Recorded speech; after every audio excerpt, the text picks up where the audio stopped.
Chapter 49. 2 days after Mr. Bennet's return, as Jane and Elizabeth were walking together in the shrubbery behind the house, they saw the housekeeper coming towards them, and, concluding that she came to call them to their mother, went forward to meet her. But instead of the expected summons, when they approached her, she said to Miss Bennet, "I beg your pardon, madame, for interrupting you, but I was in hopes you might have some good news from town, so I took the liberty of coming to ask." "What do you mean, Hill? We have heard nothing from town." "Dear madam," cried Mrs. Hill in great astonishment, "don't you know there is an express come for master from Mr. Gardiner? He has been here this half-hour, and master has had a letter." Away ran the girls, too eager to get in to have time for speech. They ran through the vestibule into the breakfast-room, from thence to the library. Their father was in neither, and they were on the point of seeking him upstairs with their mother, when they were met by the butler, who said, "If you are looking for my master, ma'am, he is walking towards the little copse." Upon this information, they instantly passed through the hall once more, and ran across the lawn after their father, who was deliberately pursuing his way towards a small wood on one side of the paddock. Jane, who was not so light nor so much in the habit of running as Elizabeth, soon lagged behind, while her sister, panting for breath, came up with him and eagerly cried out, "Oh, papa! What news? What news? Have you heard from my uncle?" "Yes, I have had a letter from him by express." "Well, and what news does it bring, good or bad?" "What is there of good to be expected?" said he, taking the letter from his pocket. "But perhaps you would like to read it." Elizabeth impatiently caught it from his hand. Jane now came up. "Read it aloud," said their father, "for I hardly know myself what it is about." Gracechurch Street, Monday, August 2nd. My dear brother, at last I am able to send you some tidings of my niece, and such as, upon the whole, I hope will give you satisfaction. Soon after you left me on Sunday, I was fortunate enough to find out in what part of London they are. The particulars I reserve till we meet. It is enough to know that they are discovered. I have seen them both. Then it is as I always hoped, cried Jane. They are married. Elizabeth read on. I have seen them both. They are not married, nor can I find there was any intention of being so. But if you are willing to perform the engagement which I have ventured to make on your side, I hope it will not be long before they are. All that is required of you is to assure to your daughter by settlement her equal share of the £5,000 secured among your children after the decease of yourself and my sister, and moreover to enter into an engagement of allowing her during your life £100 per annum.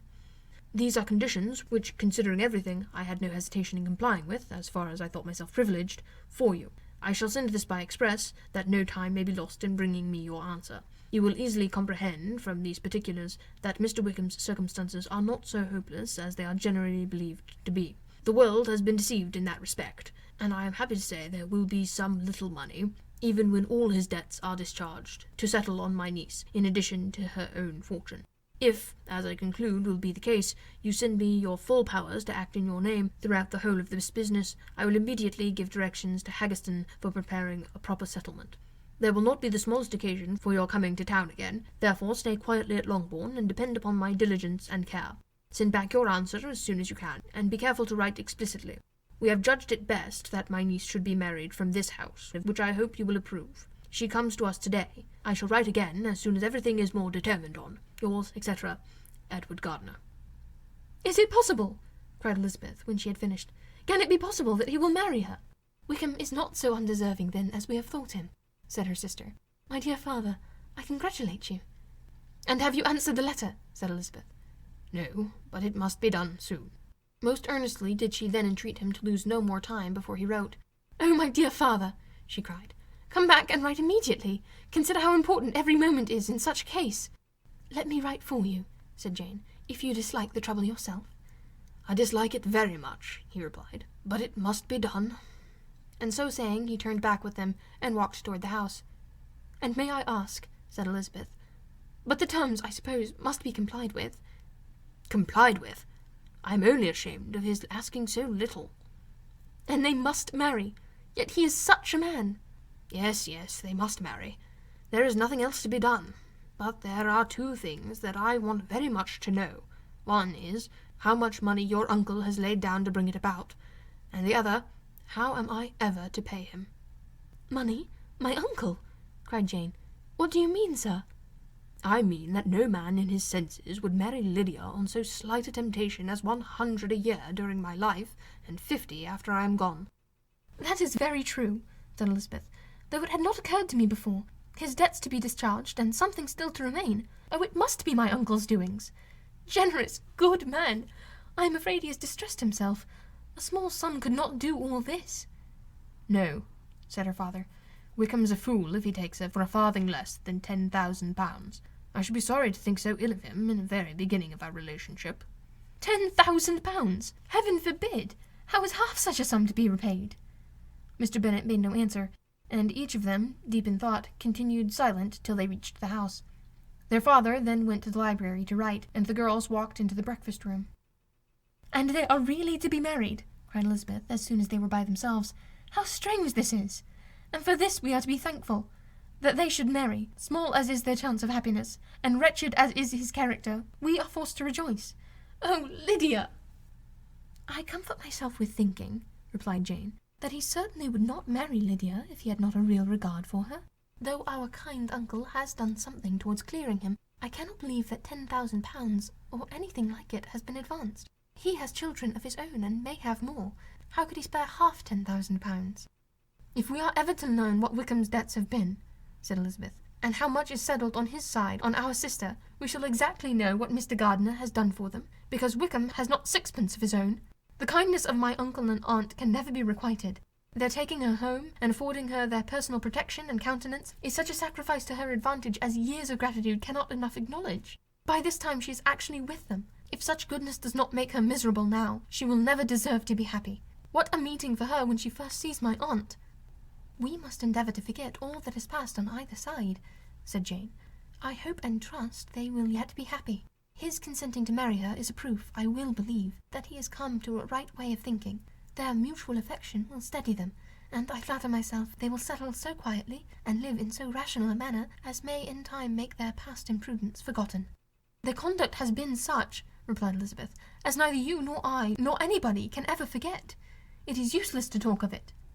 It now occurred to the girls that their mother was, in all likelihood, perfectly ignorant of what had happened. They went to the library, therefore, and asked their father whether he would not wish them to make it known to her. He was writing, and, without raising his head, coolly replied, "Just as you please." "May I take my uncle's letter to read to her?"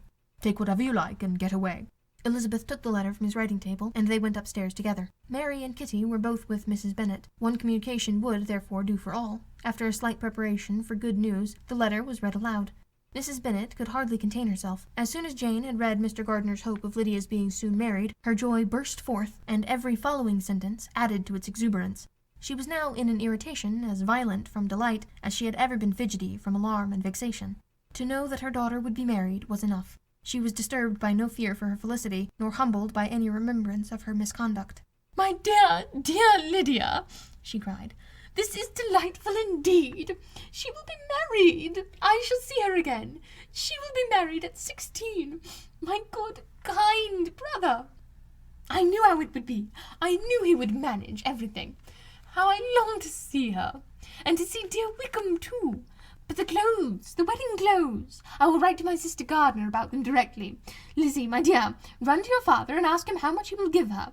Stay, I will go myself. Ring the bell, Kitty, for Hill. I will put on my things in a moment. My dear, dear Lydia, how merry we shall be together when we meet." Her eldest daughter endeavoured to give some relief to the violence of these transports by leading her thoughts to the obligations which Mr. Gardiner's behaviour laid them all under. "For we must attribute this happy conclusion," she added, "in a great measure to his kindness. We are persuaded that he has pledged himself to assist Mr. Wickham with money." "Well," cried her mother, "it is all very right. Who should do it but her own uncle? If he had not had a family of his own, I and my children must have had all his money, you know, and it is the first time we ever had anything from him except a few presents. Well, I am so happy. In a short time I shall have a daughter married.